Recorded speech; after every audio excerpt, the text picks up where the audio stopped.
Bismillahirrahmanirrahim. The Providence, who is omnipotent, omnipresent, omniscient, and transcendent. How are you, class?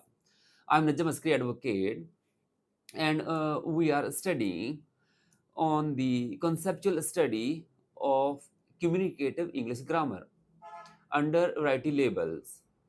ये हमारा topic है variety levels का। तो उसी के हवाले से हम आगे बात करेंगे।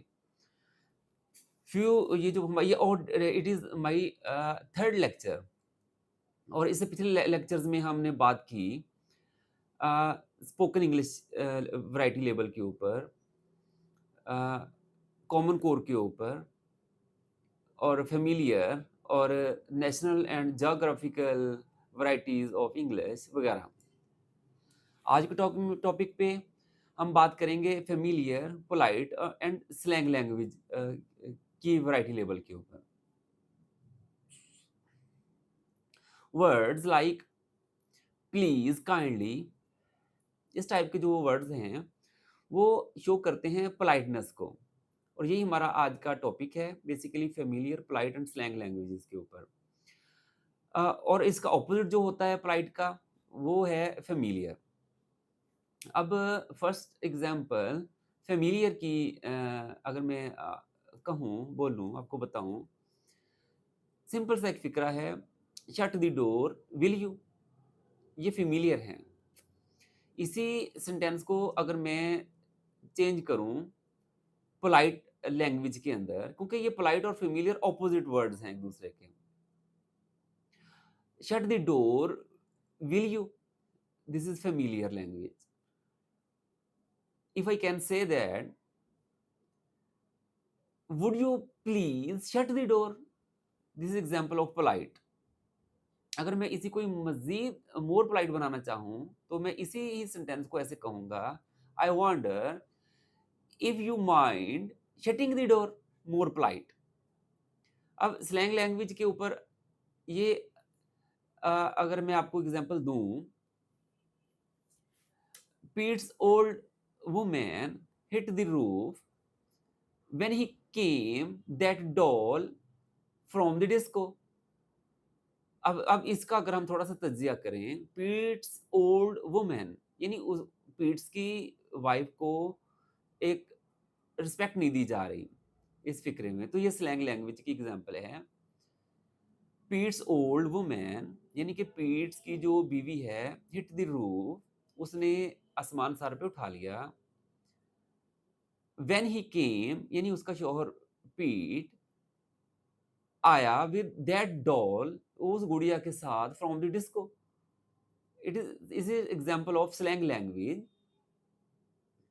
In this sentence, no proper respect is giving to Peter's wife and girl. अगर इसी फिक्रे को मैं कॉमन कोर का फिक्रा बनाऊं, सेंटेंस बनाऊं, Peter's wife was very angry when he came home with that girl from the disco. ये common core का फिक्रा बन जाएगा वही। इसमें थोड़ी सी इज्जत दी गई है। अब देखें, उसमें जो लड़की के साथ वो आया घर, पीटर फ्रॉम द डिस्को और डिस्कोथेक, फर्स्ट सेंटेंस में उसको कहा गया ये वो डॉल के साथ वापस आया, और पीटर्स ओल्ड वुमेन, लेकिन कॉमन कोर में उसको रिस्पेक्ट दे दी गई, पीटर्स ओल्ड वाइफ को रिप्लेस करके, सॉरी, पीट्स ओल्ड वुमन को रिप्लेस करके पीट्स वाइफ को कन्वर्ट किया गया। ये कॉमन कोर का ये सेंटेंस बन जाएगा। अच्छा, अब नेक्स्ट वैरायटी लेवल है टेक्टफुल टेंटेटिव लैंग्वेजेस। ये जो टेक्टफुल है, टेंटेटिव है, लैंग्वेज जो है, ये is connected with diplomacy and avoiding causing offense or distress to someone, or sometimes text means covering up the truth, यानी कि किसी से टेक्टफुली से अगर काम निकलवाना हो, और उसमें डिप्लोमेसी भी, डिप्लोमेटिक वर्ड्स भी के तौर पे भी ये जो वैरायटी है यूज की जाती है।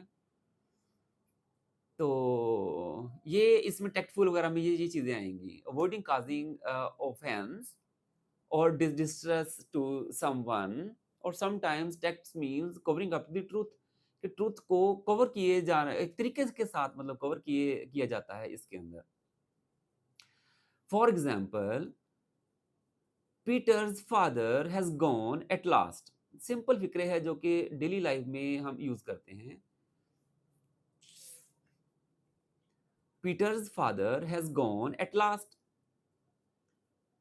और इसी सेंटेंस को अगर हम ऐसे कहें, Peter's father has passed away at last. अब ये जो दो वर्ड्स हैं, has gone and passed away, ये अवॉइड कर रहे हैं unpleasant death of Peter's father. यही टेक्टफुल और टेंटेटिव लैंग्वेज का स्टाइल होता है कि, और यही डिप्लोमेसी है कि आप अच्छे वर्ड्स यूज करें ताकि अगले वाला जो है वो जो एक अनप्लीजेंट उसके साथ वो एक हादसा हो गया है, डेथ हो गई है उसके फादर की, तो उसको अवॉइड किया जा सके। नेक्स्ट एग्जाम्पल अगर हम किसी और मैं आपको एग्जाम्पल दूं। अब देखिए ये भी सिंपल एक फिक्रा है, सेंटेंस है जो कि हम आम डेली लाइफ में कम्युनिकेशन में यूज करते हैं, रिटन में भी और स्पोकन इंग्लिश में भी। ये फिक्रा है, would you like to type this letter for me. ये एक टेक्टफुल इंपेरेटिव की एक एग्जांपल है ये, इन विच discussing his orders in form of question to win cooperation more readily और rapidly, कि इसमें आप हुक्म ही दे रहे हैं एक किस्म का, लेकिन टेक्टफुल तरीके के साथ दे रहे हैं। और अपने ये जो छुपाया हुआ है आपने अपने ऑर्डर को एक टेक्टफुल इंपेरेटिव ऑर्डर के अंदर उसे छुपाया हुआ है उसको कि देखें, would you like to type this letter for me. यानी बेसिकली ये टेक्ट इम्पेरेटिव है ये सेंटेंस, यानी कि हुक्मिया एक फिक्रा है कि आप ये लेटर मेरे लिए टाइप करें, लेकिन उसको हमने कवर ऐसे किया है इस सेंटेंस को एक टेक्टफुल तरीके के साथ। यही ये वैरायटी लेबल यही इसी चीज को डील करता है ताकि एक तावन जो है कोऑपरेशन जो है वो एक तेजी के साथ हासिल किया जा सके। तो इसको टेक्टफुल और टेंटेटिव लैंग्वेज की ही ये वैरायटी की ही ये एक एग्जांपल है। अच्छा, अगर अब हम मज़ीद एक सिंपल सा सेंटेंस जो कि हम डेली की बेस पे हम यूज़ करते हैं इन स्पोकन इंग्लिश, तो उसको ही हम कन्वर्ट करके तो थोड़ जस्ट आपने फ्यू वर्ड्स चेंज करने हैं, तो साथ ही वो चेंज होता चला जाएगा। वो टेक्टफुल भी बन जाएगा, वो मोर टेक्टफुल भी बन जाएगा वो। अच्छा, और सेंटेंस ये है कि may I suggest that we postpone the meeting until tomorrow.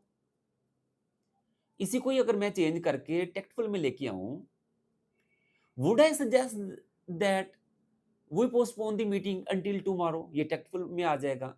और इसको अगर मजीद मोर टेक्टफुल बनाना हो तो आपने इसको मजीद चेंज करना है, could I suggest that we postpone the meeting until tomorrow. First sentence में may suggest that,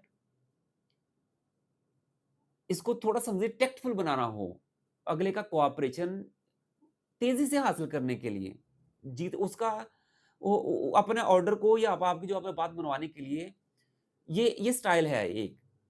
may suggest that, इसी को ही चेंज करेंगे, वुड आई सजेस्ट दैट। उसी को ही मजीद अगर आप टेक्टफुल बनाना चाहें तो उसको कहेंगे could I suggest that, could I suggest that. ये 3 सेंटेंस हैं। May I suggest that we postpone the meeting until tomorrow, would I suggest that we postpone the meeting until tomorrow, could I suggest that we postpone the meeting until tomorrow. This is the difference between same 3 sentences. And this is called tactful and tentative variety of spoken English. And my new sentence would be, someone may have made a mistake. अब इसको मज़ीद अगर हम tentative बनाना चाहें, someone might have made a mistake, same sentence, just उसमें थोड़ा-सा words या उसके ग्रामेटिकली थोड़ी-सी उसमें चेंजिंग की, तो वो ज़्यादा बन गया। अगर ये एरर के चांसेस हैं, यहाँ पे पॉसिबिलिटी है, तो मे हैव को हम माइट हैव में अगर हम चेंज करें, तो वो मोर टेंटेटिव बन जाएगा, क्योंकि ये पॉसिबिलिटी है एरर की, या एक गलती की। तो ये एक है अपना, ये भी एक वैरायटी लेबल है। ओके, नेक्स्ट असल में ये हम डिटेल में हम नहीं जा रहे इन चीज़ों के अंदर, क्योंकि हमारा असल मकसद तो कॉन्सेप्चुअल स्टडी है और इंग्लिश ग्रामर। ये जस्ट एक ओवरव्यू टाइप है कि ये भी कॉन्सेप्ट्स में ये चीज़ काम आती है कि कौन सा वैरायटी लेबल लगा हुआ है। यानी कि ये डिपेंड करेगा कि सिचुएशन कौन-सी है, ज्योग्राफिकल एरिया कौन-सा है और आपका जो मीनिंग है उसका मतलब क्या है उसका। उसके हिसाब से ये वैरायटी लेबल्स को जस्ट हम अ, एक तेज़ी से हम अब एक ओवरव्यू कर रहे हैं बस।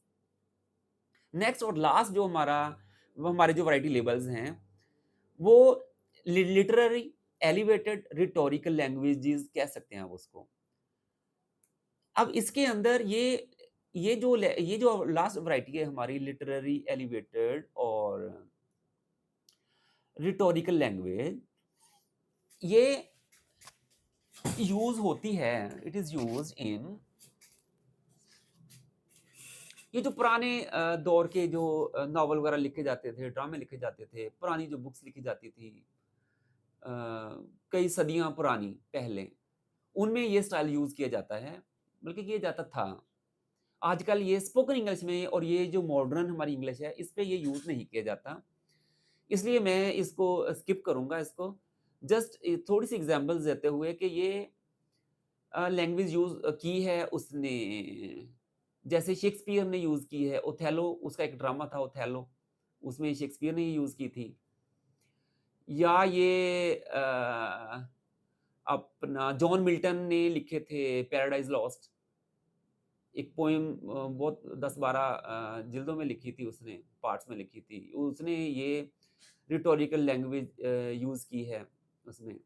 या एक कह सकें आप सोफोक्लीज़ एक नाम का राइटर था।